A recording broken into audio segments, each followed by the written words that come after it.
السلام علیکم dear listeners. جی جناب، تو کہیے کیسے ہیں آپ سب؟ کیا حال احوال ہے؟ دعا ہے، امید ہے آپ سب خیریت سے ہوں گے، خوش باش ہوں گے.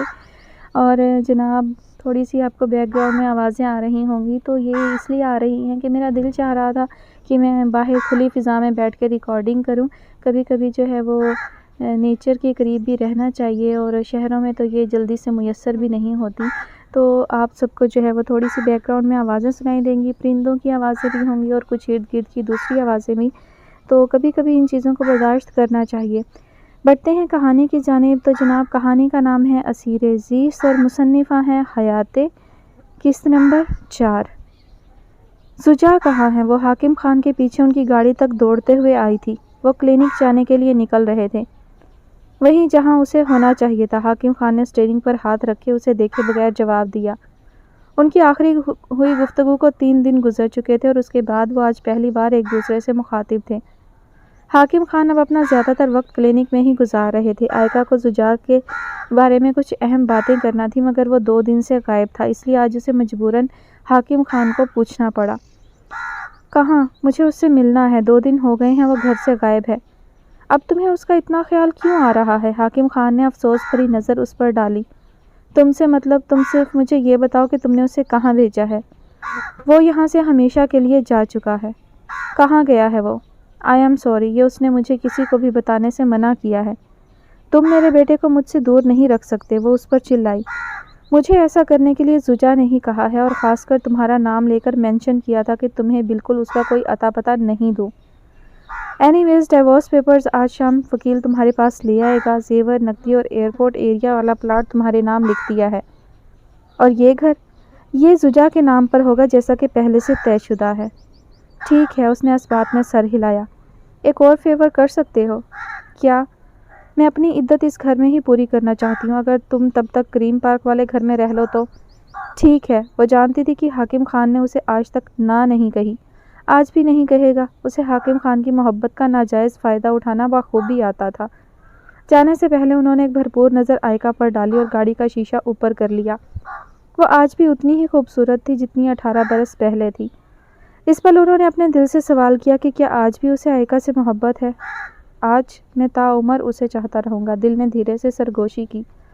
جسے ایک بار محبت اپنا اسیر کر لے، اگر تم کبھی زندگی میں اس کو یہ کہتا پاؤ کہ اب اسے محبت نہیں رہی، تو سمجھ جانا کہ وہ جھوٹ کہتا ہے، کیونکہ محبت کے اسیروں کو کبھی رہائی نہیں ملتی.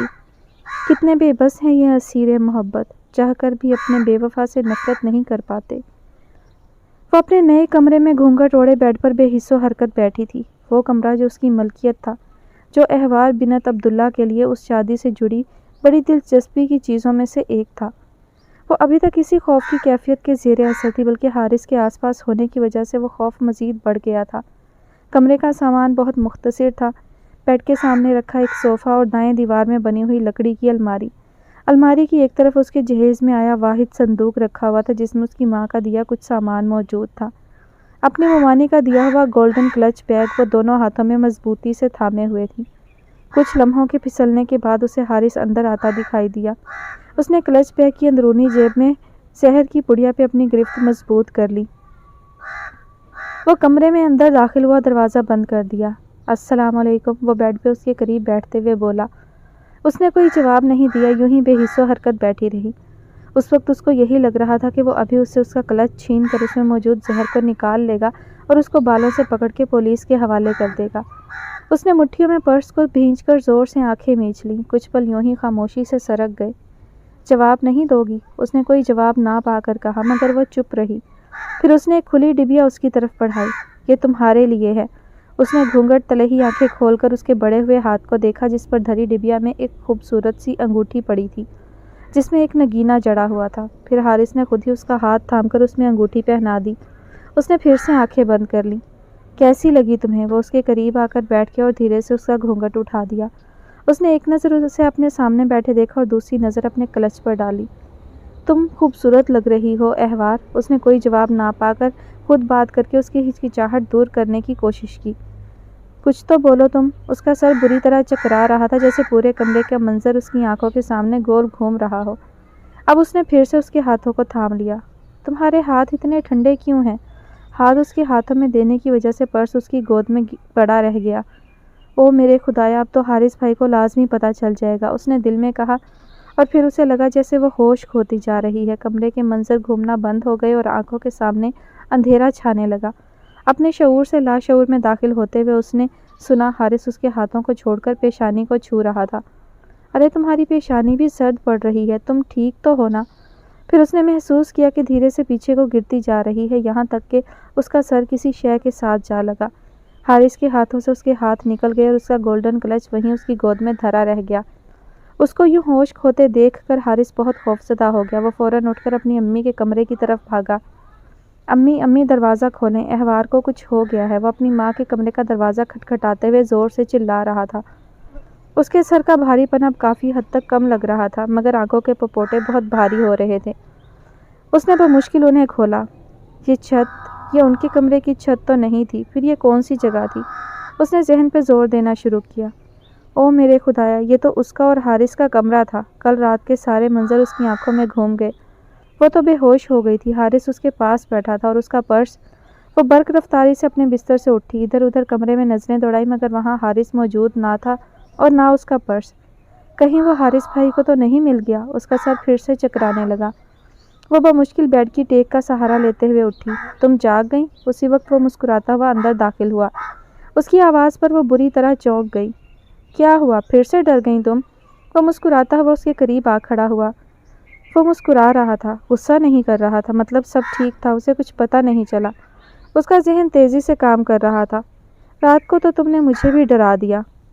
پاگل، اتنی خوفزدہ ہو گئی تم مجھ سے؟ ہاں؟ وہ بت بنے اس کے سامنے کھڑی رہی، سمجھ نہیں پا رہی تھی کہ پرس کے بارے میں کیسے پوچھے۔ ڈاکٹر کہہ رہا تھا ڈر سے بلڈ پریشر لو ہو گیا، اس لیے بے ہوش ہو گئی تھی۔ طبیعت کیسی ہے اب تمہاری؟ ٹھیک ہوں، بمشکل اس کے حلق سے نکلا۔ چلو تم کپڑے بدل کر منہ ہاتھ دھو لو، میں تمہارے لیے ناشتہ لاتا ہوں۔ وہ کہہ کر مڑ گیا۔ میرا پرس کہاں ہے حارث بھائی؟ وہ بے اختیار بول اٹھی۔ احوار؟ وہ مڑا اور اس کو گھورتے ہوئے اس کے قریب آیا اور اسے کندھوں سے تھام لیا۔ وہ اس کے برابر کھڑی اس کے کندھے سے ذرا نیچے آتی تھی۔ خدا کا واسطہ ہے اب مجھے بھائی کہنا بند کر دو، کیوں ہمارا نکاح توڑنا چاہتی ہو تم؟ اس نے شرم سے سر جھکا لیا۔ اب مت کہنا بھائی، ورنہ خیر نہیں تمہاری۔ وہ پیار سے اس کے سر پہ چپت لگاتے ہوئے بولا۔ اور تمہارا پرس میں نے الماری میں رکھ دیا تھا، یہ لو اس کی چابی، وہاں سے نکال لینا۔ اس نے اپنی جیب سے چابی نکال کر اس کی طرف بڑھائی۔ اب تم جاؤ، منہ ہاتھ دھو، میں ناشتہ لے کر آتا ہوں۔ جی ٹھیک ہے اس نے بمشکل خود کو بھائی کہنے سے روکا۔ حارث باہر نکل گیا اور اس کے جاتے ہی اس نے الماری کھول کر اپنا پرس نکالا اور اس میں پڑی پڑیا کو دیکھ کر اطمینان کا سانس لیا۔ شکر ہے کسی کو پتہ نہیں چلا، اس نے دل میں کہا، اور پھر اس نے اپنے کلچ سے اپنی ماں کے دیے گئے صندوق کے تالے کی چابیاں نکالیں اور وہ گولڈن کلچ اس میں پڑے کپڑوں کی تہہ کے اندر رکھ دیا۔ کمرے سے باہر آ گئی۔ صحن میں پیڑ تلے بچھی چارپائیوں پہ اس کے تمام سسرالی موجود تھے۔ ان کو دیکھ کر وہ ایک دم جھجک گئی۔ اٹھ گئی تم؟ پھپھو نے اس پر نظر پڑتے ہی پوچھا۔ جی۔ اب طبیعت کیسی ہے پتر؟ طفیل احمد نے کہا۔ ٹھیک ہوں پھپھا جی۔ ہوا کیا تھا تمہیں اچانک؟ کسی پرائے گھر تھوڑی آئی ہو تم، وہی گھر ہے جہاں اتنے دن رہ کے جایا کرتی تھی، اس کی نند امبرین نے طنزیہ لہجے میں کہا۔ پہلے وہ اس حیثیت سے تو نہیں رہی ہوگی نا، کبھی بچی ہے، خوفزدہ ہو گئی ہوگی۔ عادل نے اس کی حمایت کی۔ رہنے دیجیے، کوئی بچی نہیں ہے، ساری چالاکیاں آتی ہیں اس کو۔ امبرین کو اپنے شوہر کا اس کی حمایت کرنا بالکل نہیں بھایا۔ چلو اب جانے بھی دو، اسے کپڑے بدلنے آئی ہے وہ، اور تم لوگ اس کے پیچھے پڑ گئے ہو۔ طفیل احمد نے اسے لہنگے میں ملبوس ہاتھ میں بدلنے والے کپڑے اٹھائے دیکھ کر کہا۔ تو بدل لے، ہم نے کب روکا ہے؟ امبرین نے منہ بسوڑتے ہوئے کہا۔ وہ سر جھکائے باتھ روم کی طرف بڑھ گئی۔ 15 منٹ بعد وہ مکمل فریش ہو کر اپنے کمرے میں موجود کنگھی کر رہی تھی جب حارث کمرے میں آیا۔ اس نے کچھ شاپر اٹھا رکھے تھے۔ یہ لو، یہ ناشتہ ڈال لاؤ برتن میں، خود بھی کرو اور مجھے بھی کرواؤ۔ اس نے شاپر اس کی طرف بڑھاتے ہوئے کہا۔ میں جاؤں؟ تو اور کون جائے گا؟ اس کی اپنی پھوپھی کے خاندان سے جو اب اس کے سسرال والے بن چکے تھے، پہلی ملاقات ہی اتنی ناخوشگوار تھی کہ اب وہ ان کا سامنا کرنے سے ڈر رہی تھی۔ جی آپ جائیں، اس نے اتنی معصومیت سے کہا کہ وہ انکار نہیں کر پایا۔ اچھا میں جاتا ہوں۔ وہ برتن لینے باہر نکل آیا۔ کیا لائے ہو تم شاپر میں؟ آمنہ نے اسے کچن کی طرف جاتے دیکھ کر پوچھا۔ ناشتہ لایا تھا امی بھائی نے ہمیں تو نہیں ناشتہ کروایا بازار سے، ہم نے تو وہی رات کا باسی کھانا کھایا اور احوار کے لیے صبح صبح ناشتہ آ گیا ہے۔ سمرین نے طنز کیا۔ تم مجھے بتا دیتی، میں تمہارے لیے بھی لے آتا۔ کسی کے لیے بھی لانے کی کوئی ضرورت نہیں بیٹا، میں نے تمہیں پہلے بھی کہا تھا، تم اسے شروع سے جو عادتیں ڈال دو گے وہ انہی کو اپنا لے گی۔ اگر تم ایسے ہی اس کے نخرے اٹھاؤ گے تو کل کو ویسے ہی جینا مشکل کرے گی جیسے اس کی ماں نے میرے بھائی کا کر رکھا ہے۔ کوئی ضرورت نہیں آئندہ اس کے لیے بازار سے کچھ لانے کی، بس وہی کھائے جو باقی گھر والے کھاتے ہیں۔ جی اچھا امی، آئندہ خیال رکھوں گا۔ وہ کچن سے برتن لیے اپنے کمرے کی طرف بڑھ گیا۔ ان سے کچھ فاصلے پہ بیٹھا عادل اپنی ساس کی باتیں سن کر اس کے دوگلے معیار پر ہنس دیا، جو اپنے بیٹے کو تو بہو کے نخرے اٹھانے سے منع کر رہی تھی مگر دامادوں سے یہ توقع رکھتی تھی کہ وہ اس کی بیٹیوں کی تمام فرمائشیں پوری کریں۔ وہ دونوں خاموشی سے ناشتہ کر رہے تھے جب اس کی نظر اپنے ہاتھ پر پڑی۔ اس میں رات کو حارث کی پہنائی انگوٹھی غائب تھی۔ اس نے نظریں اٹھا کر اسے دیکھا۔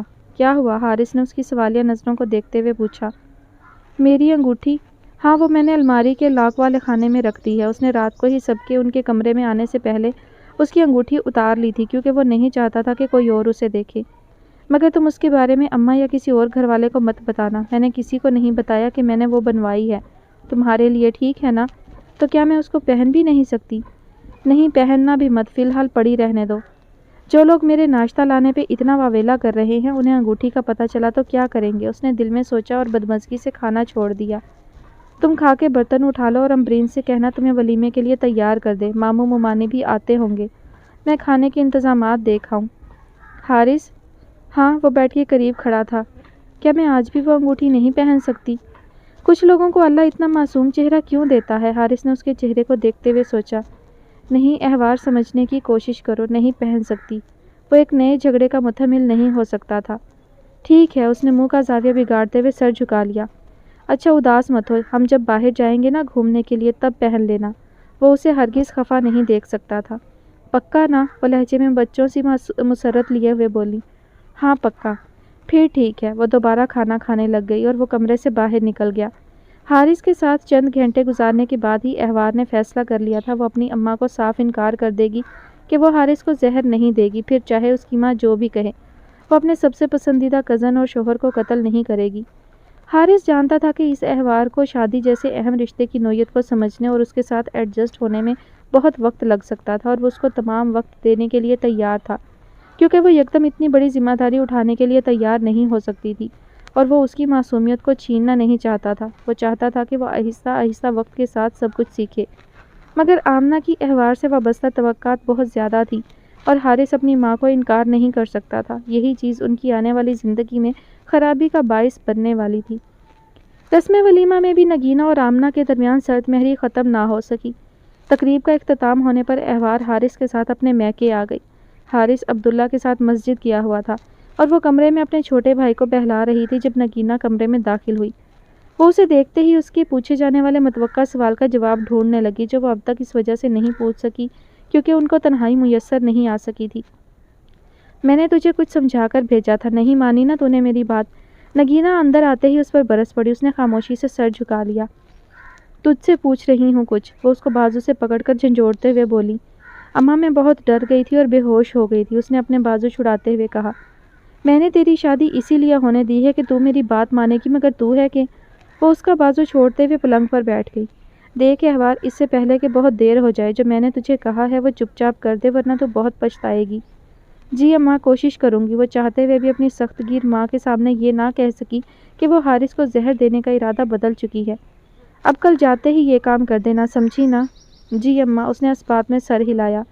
جا کے روٹی پکا دے، وہ لوگ مسجد سے آتے ہی ہوں گے۔ وہ جو پہلے ہی جان چھڑانے کے بہانے ڈھونڈ رہی تھی فوراً باہر نکل گئی۔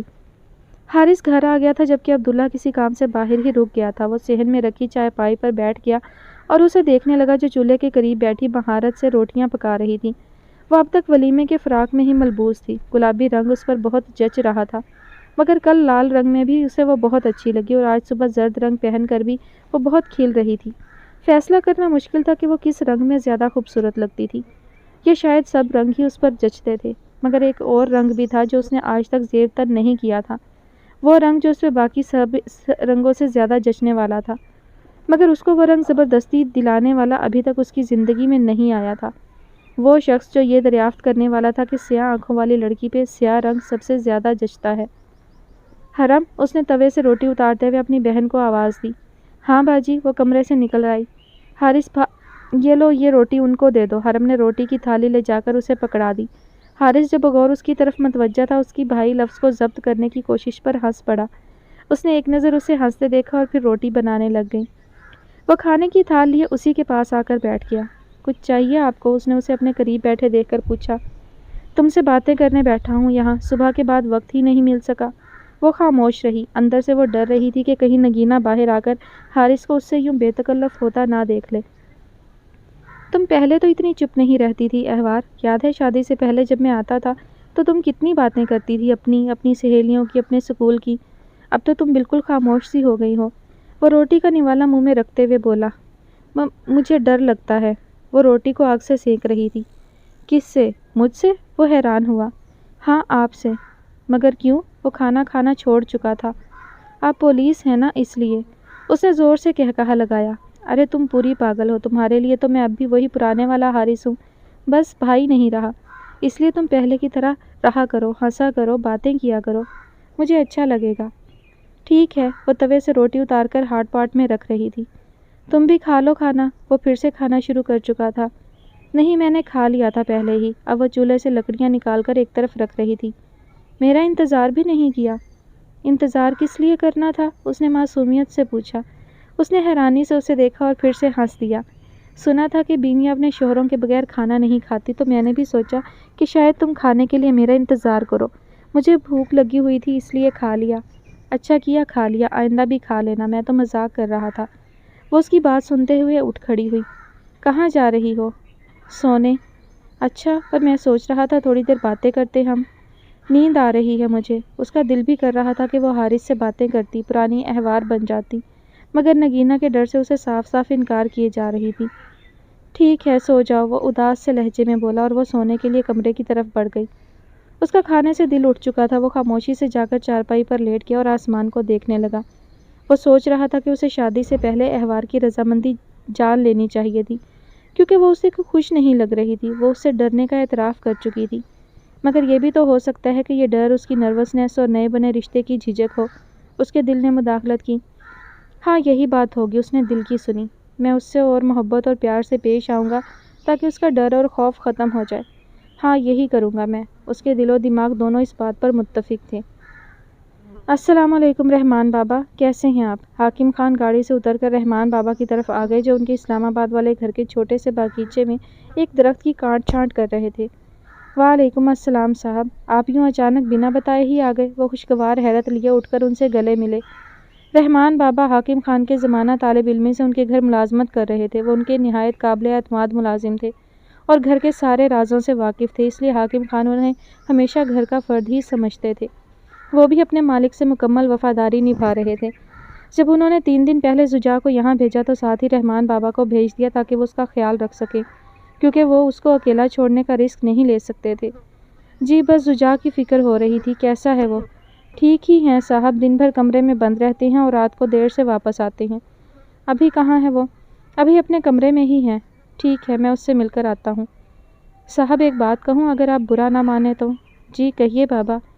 میں زجاع میر کو غلط راستے پہ چلتے دیکھ رہا ہوں۔ جانتا ہوں جو اس کے ساتھ ہوا بہت غلط ہے، مگر آپ اسے خود اپنے ساتھ غلط نہ کرنے دیں۔ کیا بات ہے بابا، کھل کر کہیں۔ دراصل میں نے ان کو نشہ کرتے دیکھا ہے، سگریٹ اور شراب دونوں چیزوں کا، اور انہی چیزوں سے آگے مزید برائیوں کے راستے کھلتے ہیں۔ میں نے تو انہیں منع نہیں کیا، مگر آپ باپ ہیں، آپ کا فرض بنتا ہے کہ آپ ان کو غلط سے منع کریں۔ کیا؟ وہ واقعی صدمے میں تھے۔ مجھے تو پتہ ہی نہیں تھا، آپ کا شکریہ، آپ نے بتا دیا، میں ضرور اس سے اس بارے میں بھی بات کروں گا۔ ایک اور بات صاحب۔ وہ اندر کی طرف مڑنے ہی والے تھے جب رحمان بابا کے پکارنے پہ رک گئے۔ جی اگر آپ کہیں تو میں آئکہ بیٹی سے بات کروں، مجھے امید ہے وہ۔ اس کا کوئی فائدہ نہیں، کل ہماری طلاق ہو گئی ہے، کہہ کر حاکم خان اندر کی طرف چلے گئے۔ رحمان بابا وہیں رکھی کرسی پر بیٹھ گئے۔ حاکم خان کی شادی کے ٹوٹنے کا انہیں بھی بے حد افسوس تھا، کیونکہ ان دونوں کی علیحدگی نے زجاع میر پر بہت برا اثر ڈالا تھا، اور وہ 3 دنوں سے اس کو جس راستے پر چلتے دیکھ رہے تھے، اگر وہ یوں ہی کرتا رہا تو یقیناً خود کو برباد کر لے گا، مگر وہ کچھ نہیں کر سکتے تھے سوائے افسوس کے۔ اگلی صبح وہ دونوں واپس آ گئے تھے۔ امبرین اور سمرین بھی اپنے گھروں کو جا چکی تھیں۔ وہ جب گھر آئے تو صرف آمنہ ہی گھر پہ جو سو رہی تھی۔ حارث احوار کو چھوڑ کر خود اپنے کسی دوست سے ملنے کا کہہ کر باہر چلا گیا اور احوار اپنے کمرے میں لیٹے لیٹے سو گئی۔ آمنہ جب اٹھی تو اسے سوتے پا کر اس کا مزاج سخت بگڑ گیا۔ آمنہ کچن میں ناشتے کے برتن دھو رہی تھی جب حارث گھر آیا۔ وہ برتن چھوڑ کر اس کے پاس آ گئی۔ کب آئے ہو تم دونوں؟ وہ چارپائی پر اس کے سامنے بیٹھ گئی۔ صبح آئے تھے امی۔ اس کو اپنی ماں کا مزاج کچھ ناخوشگوار سا لگا۔ اور کب تک چلے گا یہ سب؟ کیا؟ وہ چونک کر انہیں دیکھنے لگا۔ وہ مہارانی جب سے آئی ہے پڑی سو رہی ہے، تم نے اسے کچھ نہیں سمجھایا نا؟ امی موقع ہی نہیں مل سکا، آج کروں گا بات اس سے، آپ بے فکر رہیں۔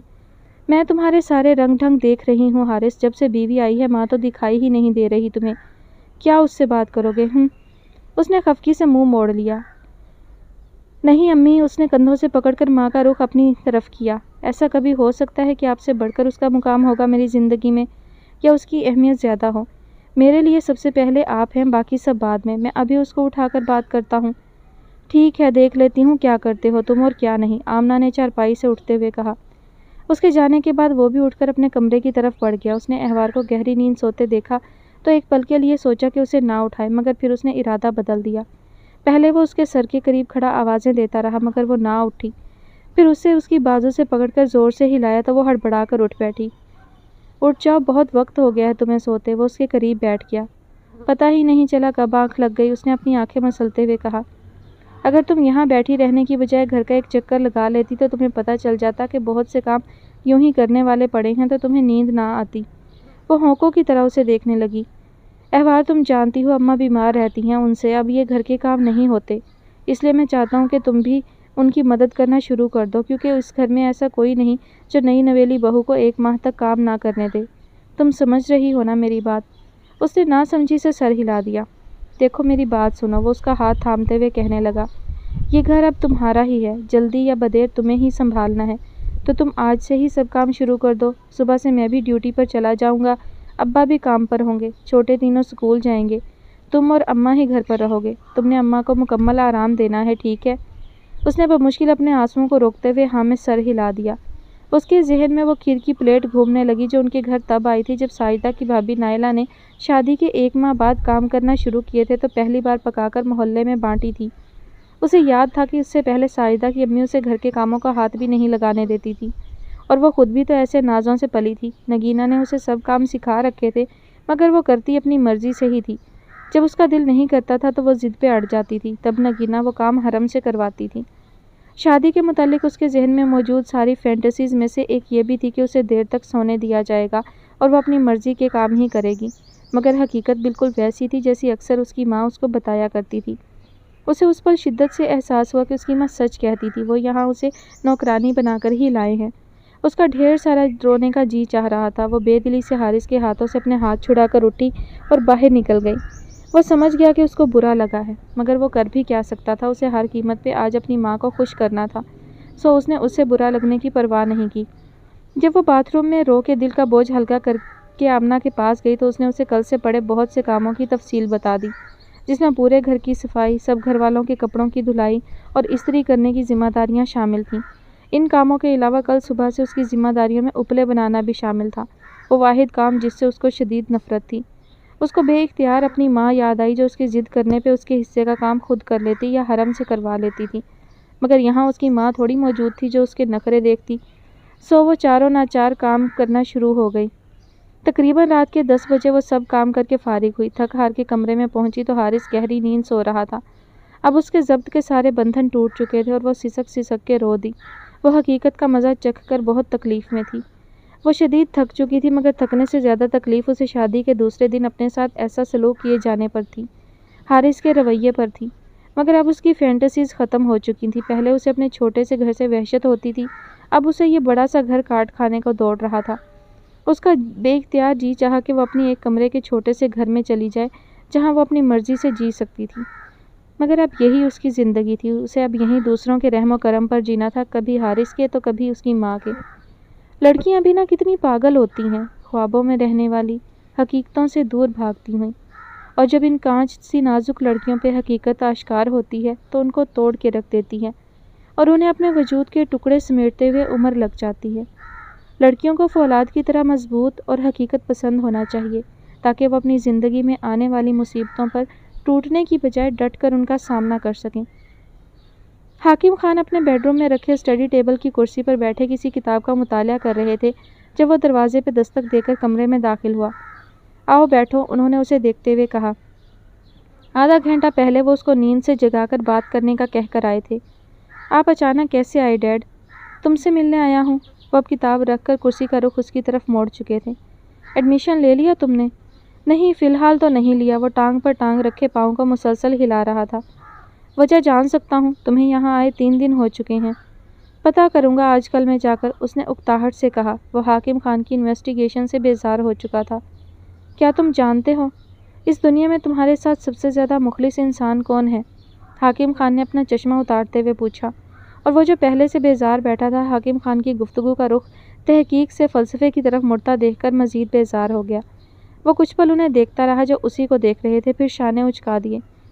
جب تم ہماری زندگی میں آئے تو ہمیں جینے کی نئی وجہ مل گئی۔ میں نے اور تمہاری ماں نے ہمیشہ تمہیں ایک کامیاب انسان بنتے دیکھنا چاہا تھا۔ فیصلہ تمہارا ہی ہوتا کہ تم اپنے لیے کون سا کیریئر چنتے ہو۔ ہم صرف تمہیں کامیاب ہوتے دیکھنا چاہتے تھے، ایک ایسا انسان بنتے دیکھنا چاہتے تھے جو معاشرے کے لیے فائدہ مند ہو، جو انسانیت کی خدمت کرے۔ مگر زندگی ہماری پلاننگ کے مطابق نہیں چلتی۔ 1 ماہ پہلے تک تو سب پرفیکٹ تھا، جیسا ہم نے سوچا تھا، بالکل ویسا۔ پر پھر وہ سب ہوا جس نے ہماری زندگیاں بالکل بدل کر رکھ دیں۔ تمہارا اور میرا نقصان ناقابل تلافی ہے۔ تم کتنا ٹوٹ چکے ہو میں سمجھ سکتا ہوں، مگر تم جانتے ہو اللہ اپنے بندوں کو آزماتا ہے۔ وہ ہماری طے شدہ پلاننگ میں اپنی مرضی سے ذرا سا رد و بدل کر کے ہماری آزمائش لیتا ہے، اور حقیقی کامیاب انسان وہی ہے جو اس آزمائش میں ثابت قدم رہے۔ باقاعدہ سوچ کر سمجھ کر پلانڈ زندگی تو تم نے 17 سال گزاری ہے زجا میر۔ اس میں سمیٹی گئی کامیابیوں پر تمہیں کوئی شاباش نہیں ملے گی۔ انعام کے حقدار تو تم اب ہو گئے جب تم اپنے مستقبل کے لیے کی جانے والی پلاننگ کا نقشہ کھو چکے ہو۔ تمہاری منزل وہی ہے جو پہلے تھی، پر اب تمہیں وہ راستہ نصیب نہیں جس پہ چل کے تم بآسانی اپنی من چاہی منزل پا سکتے تھے۔ اب راستہ مشکل ہے اور تمہیں اسی راستے پر چلنا ہوگا۔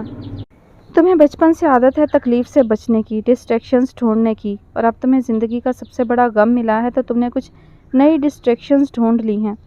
مگر ڈسٹریکشنز ہمیشہ ایسی ڈھونڈو جو تمہارا دھیان غم سے ہٹا دیں، ایسی نہیں جو تمہیں منزل سے بھٹکا دیں۔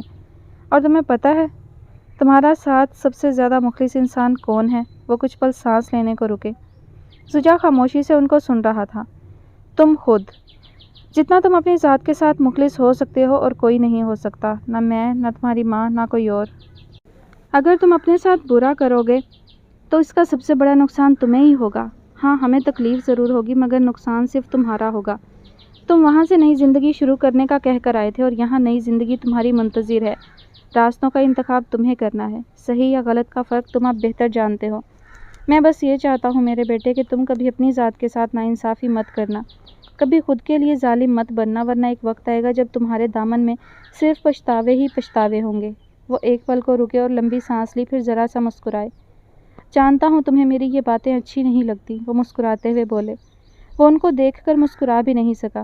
اب اتنا برا منہ مت بناؤ زجا میر، اس بات پر ہمیشہ ایمان رکھنا کہ اللہ انسان کو اس کی بساط سے زیادہ دکھ نہیں دیتا، تمہیں بھی نہیں دے گا۔ ایک ہر کیفیت عارضی ہے، خواہ وہ خوشی ہو یا غم، تو تمہارا غم بھی مٹ جائے گا۔ اور میں نے یہ سب باتیں آج ہی کہنی تھی کیونکہ میرے ابا نے بھی مجھے یہ سب ایک بار ہی سمجھایا تھا، اس لیے تم پریشان مت ہو یہ سوچ کر کہ کہیں تمہیں یہ سب بار بار سننا پڑے گا۔ میں کل ویسے بھی چلا جاؤں گا، مگر ہو سکے تو میری بات پہ غور کرنا۔ اس نے اس بات میں سر ہلایا۔ چلو آج میں تمہیں اپنے ہاتھوں سے پاستا بنا کر کھلاتا ہوں، پسند ہے نا تمہیں میرے ہاتھوں سے بنا ہوا پاستا؟ وہ بدقت مسکرایا۔ جی ڈیڈ۔ حاکم خان کمرے سے نکل گئے اور وہ وہیں بیٹھا رہا۔ اس پہ حاکم خان کی کسی بات نے کوئی اثر نہیں کیا تھا اور نہ ہی وہ ان کو یاد رکھنے والا تھا۔ اس کے ڈیڈ کو ہمیشہ سے ایسی باتیں کرنے کی عادت تھی اور وہ ان باتوں کو ایک کان سے سن کر دوسرے سے نکال دیا کرتا تھا، کیونکہ اس کے خیال میں آج کل کے پریکٹیکل دور میں ایسی باتوں کی کوئی اہمیت و ضرورت نہیں تھی۔ سو آج بھی وہ یہی کرنے والا تھا، مگر اسے اپنے باپ پر بے حد ترس آیا جو ان چند دنوں میں اسے پہلے سے بہت کمزور اور ناتواں لگ رہا تھا۔ رات کو نہ جانے کب اس کی روتے روتے صوفے پر لیٹے لیٹے ہی آنکھ لگ گئی۔ صبح حارث نے اسے نماز کے وقت جگایا، مگر دیر سے سونے کی وجہ سے اس کا بالکل جاگنے کا دل نہیں کر رہا تھا، مگر مجبوراً اسے اٹھنا پڑا۔ نماز اور قرآن پاک پڑھنے کے بعد وہ پھر سونے کا ارادہ بنا رہی تھی۔ تم کیا کرنے لگی ہو؟ حارث نے اسے لیٹتے دیکھ کر پوچھا۔ سوچا تھوڑی دیر سو جاؤں، پھر صبح اٹھ کر ناشتہ بنا لوں گی۔ ٹھیک ہے سو جاؤ، مگر 6 بجے اٹھ جانا، کیونکہ عاقب لوگوں کو اسکول کے لیے ناشتہ بنا کر دینا ہے اور مجھے بھی تو آج پہلی بار اپنی بیوی کے ہاتھ کا کھانا کھانا ہے نا۔ وہ مسکراتے ہوئے بولا۔ حارث، ہاں بولو۔ میں سب کام کر لوں گی پر اپلے نہیں بنا سکتی، میرا دل خراب ہو جاتا ہے، میں نے کبھی اپنے گھر میں بھی نہیں بنائے تھے۔ اچھا ٹھیک ہے، نہ بنانا تم، ہم وہ خرید لیا کریں گے۔ اس نے اس کی رونی صورت دیکھ کر اسے تسلی دی۔ ٹھیک ہے، اب میں ذرا باہر جا رہا ہوں صبح کی سیر کے لیے، تم وقت سے اٹھ جانا۔ ٹھیک ہے، اٹھ جاؤں گی، اس نے آنکھیں موندتے ہوئے کہا۔ ابھی تھوڑی ہی دیر ہوئی تھی کہ اسے آمنہ کی آوازیں سنائی دینے لگی۔ وہ ہڑبڑا کر اٹھ بیٹھی، فوراً باہر کو بھاگی۔ جی پھپھو۔ آمنہ کچن میں موجود اس کے دھوئے ہوئے برتنوں کا جائزہ لے رہی تھی۔ ہمارے ہاں فجر پڑھ کر سونے کا رواج نہیں ہے لڑکی، ناشتہ بنا دو سب کا، اور یہ برتن دیکھو کیسے خراب دھوئے ہیں، ویسے ہی ساری چکنائی لگی ہوئی ہے۔ نگینہ نے کچھ سکھا کر نہیں بھیجا تمہیں، پھوہڑ کہیں کی۔ میں دوبارہ دھو دوں گی، وہ بمشکل اپنے آنسو ضبط کرتے ہوئے بولی۔ پہلے ناشتہ بناؤ پھر دھونا برتن۔ سب کے لیے انڈا پراٹھا اور چائے بنا دو۔ رات کو بچوں کی یونیفارم استری نہیں کیے تھے، کہا بھی تھا کر دینا۔ پھپھو وہ گیلے تھے اس وجہ سے نہیں کیے، اب کر دیتی ہوں۔ نہیں، اب عاقب کر رہا ہے، بس آئندہ خیال رکھنا۔ ٹھیک ہے۔ اب کھڑی میرا منہ کیا دیکھ رہی ہو، کام شروع کرو۔ آج امبرین اور سمرین نے بھی آنا ہے تو دوپہر کے کھانے کا بھی خاص اہتمام کرنا ہے۔ وہ کہہ کر باہر چلی گئی اور احوار نے تیزی سے ناشتہ بنانا شروع کر دیا۔ اسے اب احساس ہو رہا تھا کہ اس کے کام کرنے کی رفتار بہت سست تھی، مگر اسے بہرحال جلدی جلدی کرنا تھا سو وہ تیزی سے ہاتھ چلانے لگی۔ سب لوگ ناشتہ کرنے کے بعد اپنے اپنے کاموں پر چلے گئے۔ وہ برتن دھو رہی تھی جب اس نے کچن کی کھڑکی سے حارث کو ماں سے پیار لے کر باہر نکلتے دیکھا۔ اسے لگا وہ اس سے ملنے آئے گا، مگر وہ اس سے ملے بنا ہی چلا گیا۔ اس کا دل اداسی سے بھر گیا اور وہ ضبط کا بندھن پھر سے ٹوٹ گیا۔ وہ سنک میں پانی کے ساتھ ساتھ آنسو بھی بہانے لگی۔ جب فارغ ہو جاؤ تو چلنا ساتھ، اپلے بنا آئیں گے، آمنہ نے کچن کے دروازے پر کھڑے ہو کر اس کو اطلاع دی۔ حارث کہہ رہے تھے میں نہ بناؤں، بازار سے خرید لیا کریں گے۔ کیوں، حارث کی کون سا لاٹری لگ گئی ہے جو وہ یوں فضول خرچیاں کرے گا؟ اپنی بھینسیں ہیں، ہم فضول کا خرچہ کس خوشی میں کریں؟ مگر پھپھو میں نے کبھی اپلے نہیں بنائے، میرا دل برا ہوتا ہے، اس نے ڈرتے ڈرتے کہا۔ ایک بار بنا لے گی تو نہیں ہوگا تیرا دل برا، چھوڑ دے اب یہ نخرے، سمجھی؟ اور پھر اس نے وہ کام بھی کر لیا جس سے اس کو شدید نفرت تھی۔ دوپہر کو وہ ابھی بمشکل کمر سیدھی کر ہی پائی تھی کہ اس کی ساس کا پیغام آ گیا کہ آ کر اپنی نندوں کے لیے کھانا بنا دے۔ وہ پھر سے اٹھ کر کچن میں چلی گئی۔ پھر شام ہوتے ہی اسے رات کے کھانے کی فکر لگ گئی اور وہ دن یوں ہی کٹ گیا۔ اس کو ایک بار اپنا آپ آئینے میں دیکھنے کی فرصت ملی نہ خود کو سنوارنے کی۔ وہ کسی طرح سے بھی نئی نویلی دلہن نہیں لگ رہی تھی، اور اس رات اپنے کمرے میں بیٹھے ہوئے اس کا دل چاہ رہا تھا وہ اونچی اونچی دہاڑیں مار مار کر روئے، کیونکہ یہ سب اس کی برداشت سے باہر تھا۔ وہ ایک دم اتنی ذمہ داریاں اٹھانے کے قابل نہیں تھی جتنی اس پر ڈال دی گئی تھیں۔ اس پہ حارث کی خاموشی اس کو مزید اذیت دیتی تھی، یہاں تک کہ اس کے آنے سے پہلے وہ کام جو اس کے دیور کر لیتے تھے وہ بھی اس کے ذمہ لگا دیے گئے۔ دن یوں ہی گزرنے لگے اور وہ صبح سے شام تک گھر کے کاموں میں گھن چکر بنی رہتی اور رات کو اتنی تھکن تھی کہ حارث کے آنے سے پہلے ہی سو جایا کرتی۔ پھر دن گزرنے کے ساتھ وہ ان سب کاموں کی عادی ہوتی جا رہی تھی۔ رونا بھی کم کر دیا تھا اور شکوہ تو دوبارہ کیا ہی نہیں۔ جو سب کچھ دیکھتے ہوئے اندھا بنا ہوا تھا، اس سے کیسا شکوہ؟ ادھر نگینہ صبح شام ایک ہی خبر سننے کی منتظر تھی جو کہ اسے نہیں ملنے والی تھی، کیونکہ گولڈن کلچ میں پڑی زہر کی پڑیا احوار کے ذہن سے مکمل طور پر نکل چکی تھی، اور وہ آمنہ کی عداوت میں اسے ملنے اس کے گھر بھی نہیں آ رہی تھی۔ طارق شیخ بار بار اسے اپنے منصوبے پہ عمل درآمد کے متعلق پوچھ چکا تھا، مگر اس کے پاس کوئی جواب نہیں ہوتا تھا۔ ایک پل کے لیے وہ یہ سوچتی تھی کہ نہ جانے اس کی بیٹی کتنی خوش ہے جو وہ اپنے ماں باپ کو بالکل فراموش کر چکی ہے، مگر دوسرے ہی پل آمنہ کا سوچ کر وہ اس خیال کو اپنے ذہن سے جھٹک دیتی۔ ان کی شادی کو 20 دن ہو چکے تھے اور شادی کی چھٹیوں کے بعد آج حارث کی پہلی چھٹی تھی۔ اس کے دل میں برسوں سے پلتا شہر کی سیر کا ارمان مچلنے لگا۔ وہ آنکھیں موندے لیٹا ہوا تھا جب وہ سب کو ناشتہ کروا کے اس کے پاس آئی۔ حارث؟ ہاں، اس نے آنکھیں کھول کر اسے دیکھا۔ آج آپ کی چھٹی ہے نا؟ ہاں چھٹی ہے۔ کیا ہم سیر پہ چلیں؟ سیر پہ؟ ہاں، آپ نے کہا تھا کہ لے کر جاؤں گا جس دن فارغ ہوا۔ اچھا ٹھیک ہے، چلتے ہیں۔ تم نے کام کر لیے سب؟ ہاں کر لیے ہیں، بس کپڑے رہ گئے ہیں وہ دھو لوں۔ چلو ٹھیک ہے، دھو لو پھر چلتے ہیں۔ اس کی ہاں سننے کی دیر تھی کہ اس کی گزرے ہوئے سارے دنوں کی تھکاوٹ پل بھر میں دور ہو گئی اور وہ پھرتی سے کپڑے دھونے لگی۔ کام نمٹا کر وہ کمرے میں آئی اور تیار ہونے لگی۔ میں آج یہ انگوٹھی پرس میں رکھ لوں، وہاں جا کر پہن لوں گی، اس نے اپنی رونمائی والی انگوٹھی کے بارے میں پوچھا۔ ہاں ہاں رکھ لو، وہ خود بھی تیار ہو چکا تھا۔ جلدی کرو، پھر دیر ہو جائے تو واپسی کی سواری ملنا مشکل ہوگا۔ بس 2 منٹ، وہ جوتے کی اسٹریپ بند کرتے ہوئے بولی۔ تبھی آمنہ کمرے میں داخل ہوئی۔ کہاں کی تیاری ہو رہی ہے؟ آمنہ نے ان کو تیار ہوتا دیکھ کر حیرت سے پوچھا۔ امی، وہ ہم دونوں لاہور جا رہے ہیں۔ کس خوشی میں؟ احوار سے سیر کرانے کا وعدہ کیا تھا میں نے، وہی پورا کرنا ہے۔ کسی اور دن پورا کر لینا، آج تمہاری بہنیں آ رہی ہیں، ان سے مل لو، کافی دنوں سے تمہارا پوچھ رہی تھیں۔ واپس آ کے مل لوں گا امی۔ وہ ڈوبتے دل کے ساتھ ان کی ساری گفتگو سن رہی تھی۔ اور ان کو کھانا کون پکا کر دے گا؟ میں پیسے دے دیتا ہوں، بازار سے منگوا لیجیے گا۔ بازار کا نہیں کھاتی ہیں وہ تم دونوں، آج نہیں جاؤ گے تو قیامت نہیں آ جائے گی۔ ٹھیک ہے امی، پھر کسی دن چلے جائیں گے ہم، وہ اپنی ماں کے بگڑے ہوئے تیور دیکھ کر بولا۔ تم کپڑے بدل کے آ جاؤ، کھانا پکانا ہے۔ وہ سج دھج کر بیٹھی احوار پر تنقیدی نظر ڈالتے ہوئے باہر چلی گئی۔ اس نے جوتوں کے اسٹریپ کھول دیے اور انہیں پاؤں سے نکال دیا۔ احوار، ہم پھر کسی دن چلے جائیں گے، ٹھیک ہے؟ وہ پیار سے کہتا اس کے قریب آ بیٹھا۔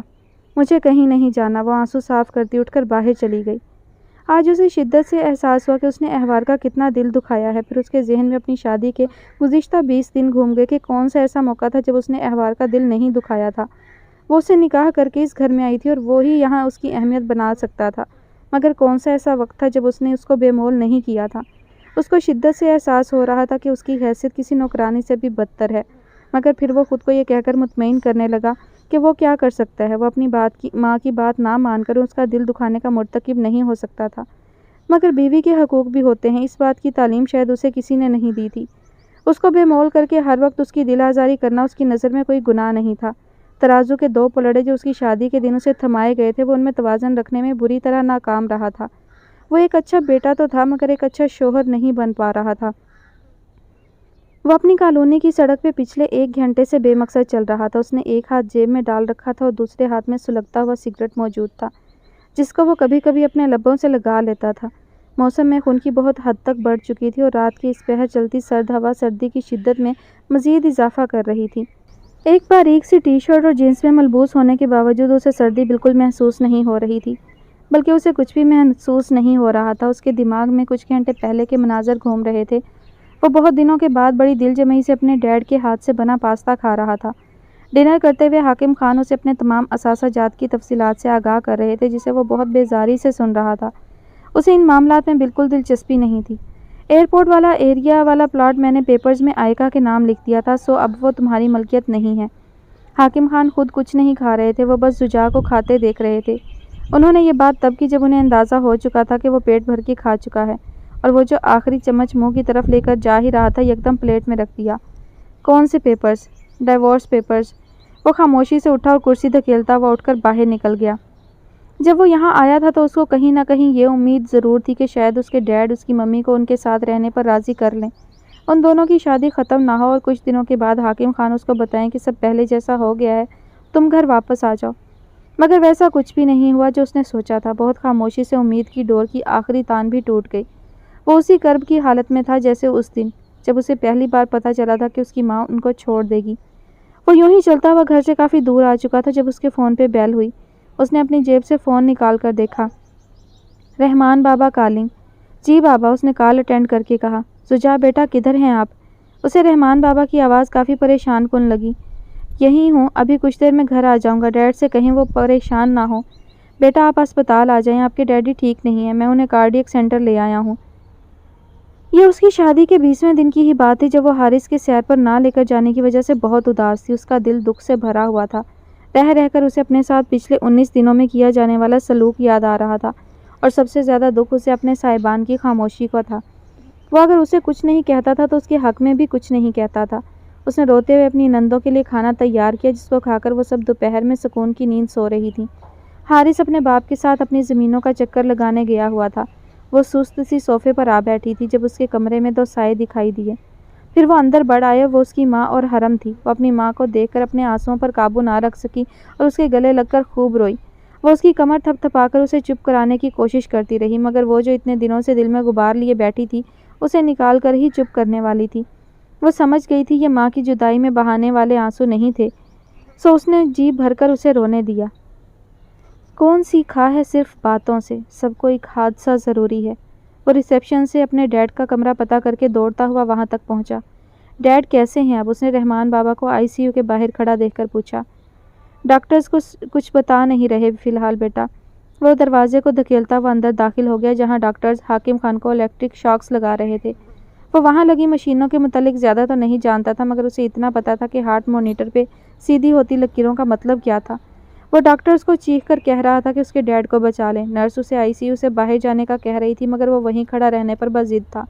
وارڈ بوائے نے آ کر اسے باہر نکالنے کی کوشش کی، مگر وہ اس کے قابو سے باہر تھا۔ پھر باہر سے کسی کو بلوایا گیا۔ وہ شاید رحمان بابا تھے جو اسے باہر چلنے کا بول رہے تھے۔ سب دھندلا سا تھا۔ پھر اس نے آنکھیں جھپکی اور سب واضح ہو گیا۔ وہ فرش پر لیٹنے کے انداز میں بیٹھا ہوا تھا اور وارڈ بوائے اسے باہر کی جانب گھسیٹ رہا تھا۔ ڈاکٹرز اب شاک لگانا چھوڑ چکے تھے۔ اس کے ڈیڈ واپس آ گئے تھے۔ ہاں، وہ ضرور ٹھیک ہو گئے تھے۔ ان کا دل پھر سے چلنے لگ گیا تھا اور ایک دم پرسکون ہو گیا۔ مگر پھر اس کی نظر ان سیدھی لکیروں پر پڑی۔ یہ کیا؟ ان لکیروں کو سیدھا نہیں ہونا چاہیے تھا، ان کو تو آڑا ترچھا ہونا چاہیے۔ اسی کو زندگی کہتے ہیں۔ اس نے نرس کو اپنے ڈیڈ پہ چادر ڈال کر ان کا چہرہ ڈھانپتے دیکھا۔ وہ وارڈ بوائے سے ہاتھ چھڑا کر اپنے ڈیڈ کے قریب گیا۔ نرس کو دھکیلتے ہوئے اپنے ڈیڈ کے چہرے سے چادر ہٹا دی۔ ڈیڈ اٹھے، مجھے آپ سے بات کرنی ہے۔ وہ زور زور سے چلا رہا تھا۔ اس نے محسوس کیا کہ کسی نے اس کا کندھا تھپتھپاتے ہوئے کچھ کہا تھا جو اس نے سنا نہیں۔ وہ اپنے ڈیڈ کے سینے پہ سر رکھ کر ان کی دھڑکن کو محسوس کرنے کی کوشش کر رہا تھا، مگر وہاں بالکل سناٹا تھا، کوئی آواز نہیں۔ رحمان بابا اس کو زبردستی گلے لگا کر رو رہے تھے، مگر اس نے اپنا آپ ان سے چھڑوا لیا۔ وہ بس ایک ہی بات بول رہا تھا، میرے ڈیڈ کو کچھ نہیں ہوا۔ سچائی سے بھاگنا اس کا سامنا کرنے سے زیادہ مشکل ہوتا ہے۔ ایک وقت آئے گا جب تم یہ سمجھ جاؤ گے۔ وہ ایمبولینس میں تھا، شاید اس کے سامنے حاکم خان کا سرد بے حرکت وجود پڑا ہوا تھا۔ وہ پہلی بار سچ سے بھاگ نہیں سکا تھا۔ میں نے اور تمہاری ماں نے ہمیشہ تمہیں ایک کامیاب انسان بنتے دیکھنا چاہا تھا۔ اس کے دماغ میں آج شام اپنے ڈیڈ کی کہی باتیں گھوم رہی تھیں۔ تمہیں بچپن سے عادت ہے تکلیف سے بچنے کے لیے ڈسٹریکشنز ڈھونڈنے کی، اور اب تمہیں زندگی کا سب سے بڑا غم ملا ہے تو تم نے کچھ نئی ڈسٹریکشنز ڈھونڈ لی ہیں۔ مگر کچھ غموں سے کبھی ڈسٹریکشن نہیں ملتی، اسے بھی نہیں ملنے والی تھی۔ وہ اپنے کریم پارک والے گھر میں موجود تھا۔ اس کے سب خاندان والے جمع ہو چکے تھے۔ رحمان بابا اسے آئکہ حاکم کو مطلع کرنے کا کہہ رہے تھے۔ اس نے خود کو منع کرتے سنا۔ جانتا ہوں تمہیں یہ میری باتیں اچھی نہیں لگتی ڈیڈ، آپ مجھے کچھ بھی کہہ لیں، سب اچھا لگتا ہے، مگر کچھ تو بولیں پلیز ڈیڈ، پلیز مجھے چھوڑ کر مت جائیں۔ اس نے خود کو بچوں کی طرح پھوٹ پھوٹ کر روتے دیکھا۔ اب اتنا برا منہ مت بناؤ زجامیر۔ وہ لوگوں کو اس کے ڈیڈ کی میت اٹھاتے دیکھ رہا تھا۔ سب لوگ کلمہ شہادت پڑھ رہے تھے۔ کوئی اسے میت کو کاندھا دینے کا کہہ رہا تھا۔ اس نے آگے بڑھ کے تابوت کو یوں تھام لیا جیسے وہ بچپن میں اپنے ڈیڈ کی انگلی تھاما کرتا تھا۔ تم پریشان مت ہو یہ سوچ کر کہ کہیں تمہیں یہ بار بار سننا پڑے گا۔ میں کل ویسے بھی چلا جاؤں گا، مگر ہو سکے تو میری بات پر غور کرنا۔ وہ اپنے ڈیڈ کو قبر میں اتار رہا تھا۔ ان کے چہرے پر مٹی ڈالنے سے پہلے اس نے ان کا آخری دیدار کیا۔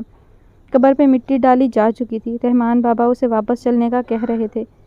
آپ جائیں، میں کچھ دیر یہیں رکنا چاہتا ہوں، اس نے خود کو کہتے سنا۔ پہلی بار اسے رات کے وقت قبرستان سے ڈر نہیں لگا۔ میں بہت ایموشنل ہو گئی ہوں۔ بعض اوقات جو ہے وہ ایسے واقعات ہوتے ہیں کہانیوں میں کہ ہمیں ایموشنل کر دیتے ہیں، تو کچھ چیزیں بہت حساس ہوتی ہیں، تو میں بھی ہو گئی ہوں۔ فی الحال ایپیسوڈ کا اختتام یہیں پر کرتے ہیں۔ انشاءاللہ جلد نیکسٹ ایپیسوڈ کے ساتھ حاضر ہوں گی۔ اپنا خیال رکھیے گا۔ اللہ حافظ۔